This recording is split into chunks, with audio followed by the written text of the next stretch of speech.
Hello, my name is Dana Crider. Welcome to my LifePage. Today we're talking about teaching, and specifically I'm a mathematics teacher. In my life I've been a teacher of various things. I have taught, I have taught industrial arts, which is using wood skills and drafting skills. I have taught, I've taught Sunday school for about 40 years. But mainly, I'm a mathematics teacher, and I have really enjoyed being a mathematics teacher. My guess is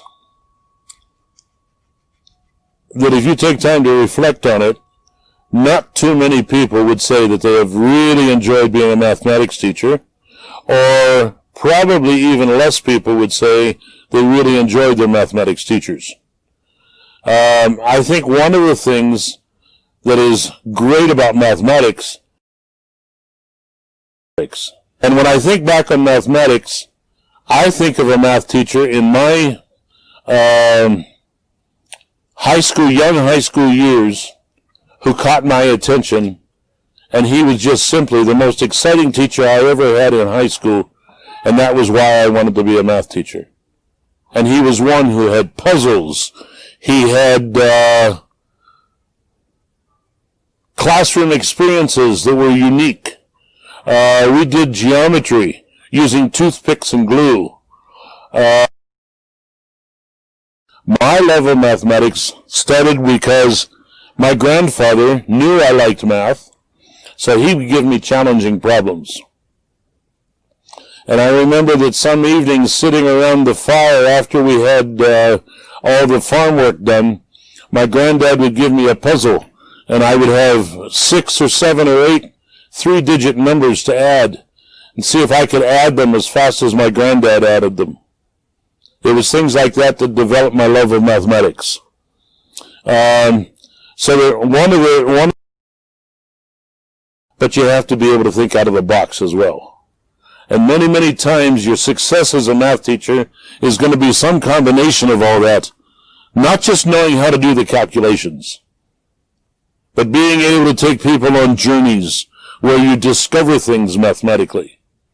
I remember young minds opened up, suddenly understanding, oh yes, you can divide 12 by 3, and you can divide 12 by 6, and you can divide 12 by 4, and you can divide 12 by 2, and they have a new understanding of factors.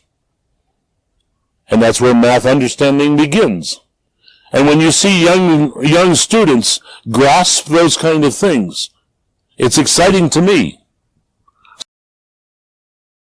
Students who have difficulty comprehending distance this way and distance this way.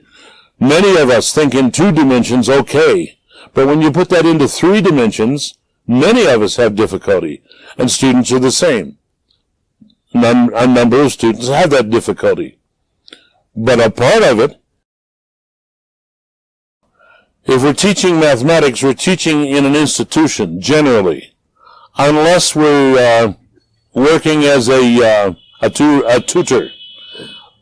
And if you're working as a tutor, your job description would be different, because as a tutor, you would not necessarily have certain things that would be obligated beyond the teaching.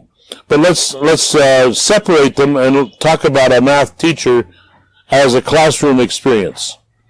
My experience always was that I was up, had breakfast, had time with breakfast to make sure that everything was really prepared for the day. In other words, all grading is done, ready to hand back. Grades are recorded so that my records are straight.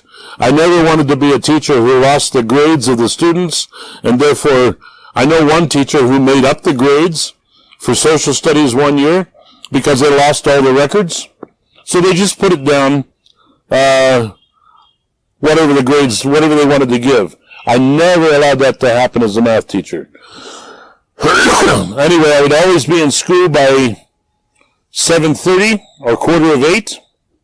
By 8:15, I was in my period 1 class, And I usually, in Woodstock at least, I don't know about all schools, but in Woodstock, my day would be that I taught 5 one-hour periods a day and had 1 hour separate from that was usually divided in 2 separate times, a half hour and a half hour for lesson preparation and to make sure that things were finished and ready. Teaching is always a challenge. You get down to the afternoon. Of course, you have time off for lunch, and of course, you have tea with everyone else who has tea in India, and you come to the evening, and you often have tasks to accomplish in the evening with grading, maybe with reports to write. I always hated writing reports because it was the toughest time for me to be able to, I think I would say 2 things. I hope I've challenged some of you to be good teachers. Our world, our country, our nation, our world needs good teachers, quality teachers, passionate teachers. And I hope this little bit of a video today on LifePage here with me has let you see into my life a little bit, but also would challenge you in your life. Be the best you can be. Thank you.